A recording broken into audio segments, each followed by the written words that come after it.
in today's lesson, I will first introduce you to 12 C1 level English verbs with their meanings and an example sentence, and then I will tell you a short story so that you can hear all those verbs in context. Let's get started. Adjudicate. This means to make a formal judgment in a legal dispute. For example, the judge had to adjudicate the case between the two parties. Next, compile. Compile. This means to gather and arrange information or material into a book, a report, or a list. I've just finished compiling the list of books that I really want to read this year. Next is debilitate. Debilitate. To debilitate means to make someone weak or infirm. For example, the car crash debilitated him and he was unable to walk. Next we have elaborate. Elaborate. To elaborate is to give more detail or information about something. You elaborate on it. You said you weren't happy with the work that I did, but can you elaborate a little bit on that? Next, to falsify. To falsify. To falsify something is to change it or make it false in order to deceive someone. Did you hear that David's under investigation? Yeah. Apparently he's accused of falsifying the company's financial records. He's in a lot of trouble.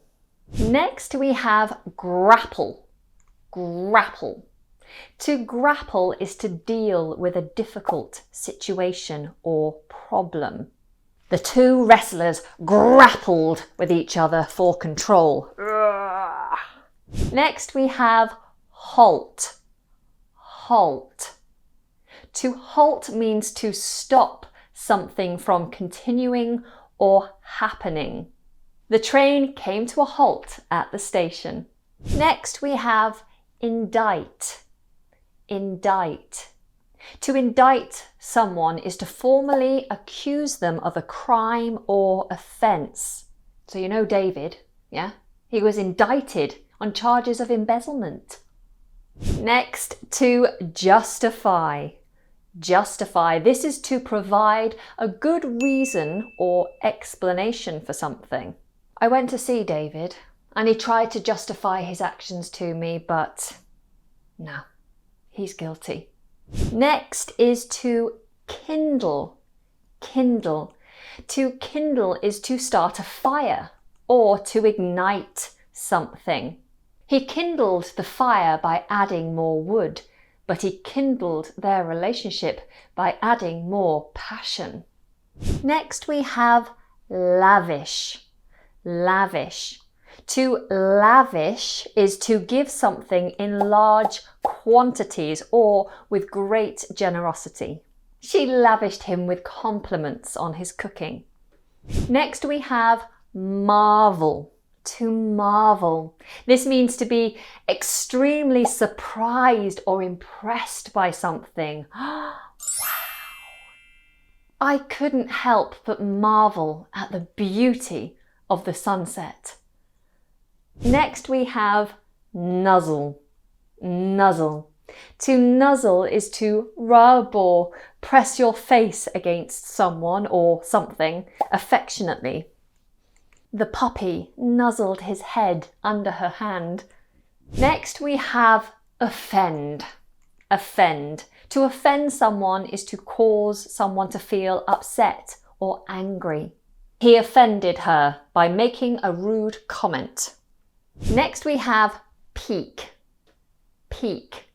To peek means to take a quick look at something. Oh, she couldn't help but peek at the present when no one was looking. Okay, so that was our list. Now, before we move on, be sure to click the like button so I know that you are enjoying my content. Now, settle down and have a listen to my short story. See if you can spot the advanced verbs that we've just covered. Here we go. In a small English town called Maplewood, there lived a woman named Anna. Anna was a kind-hearted, hard-working woman who spent most of her days running her flower shop, Anna's Blooms. She loved nothing more than bringing a little bit of beauty and joy to people's lives with her carefully crafted bouquets.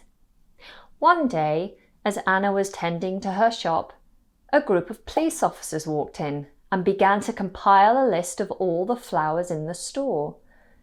Anna was confused and asked what was going on.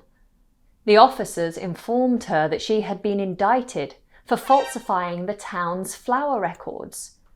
Anna was in shock and couldn't believe what she was hearing. As the case against Anna began, the prosecutor began to elaborate on the supposed evidence against her. They claimed that Anna had been lavishing the town's flower beds with rare and exotic flowers that were not native to the area. Anna tried to justify herself, but the prosecution was relentless.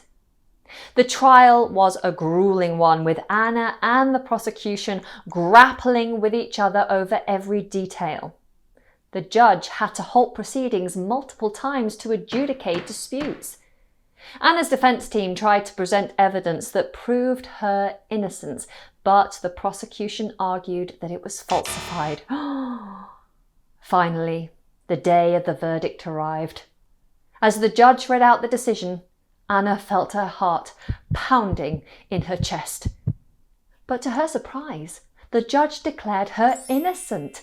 The real culprit had been the town's mayor, who had been caught on camera sneaking rare flowers into the beds. Anna couldn't help but marvel at how close she had come to being wrongly convicted.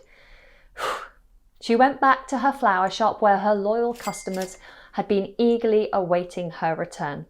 And as she hugged her dear friends, she couldn't help but peep at the clock, counting the minutes until she could finally close shop and go home to be with her cat, who would undoubtedly nuzzle into her lap and purr all evening.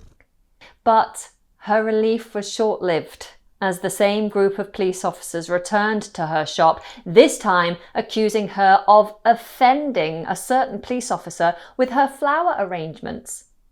Anna, with a twinkle in her eye, quickly debilitated the false accusation with a well-crafted bouquet, which was beautifully arranged with a note saying, "I'm sorry, I didn't mean to offend you." The officer and the rest of the squad couldn't help but kindle a smile on their face, and they left the shop with a newfound respect for Anna and her beautiful blooms. Are you still with me? If you are, then please click on that subscribe button so that we have a greater chance of bumping into each other for another English lesson. Until next time, take care and goodbye.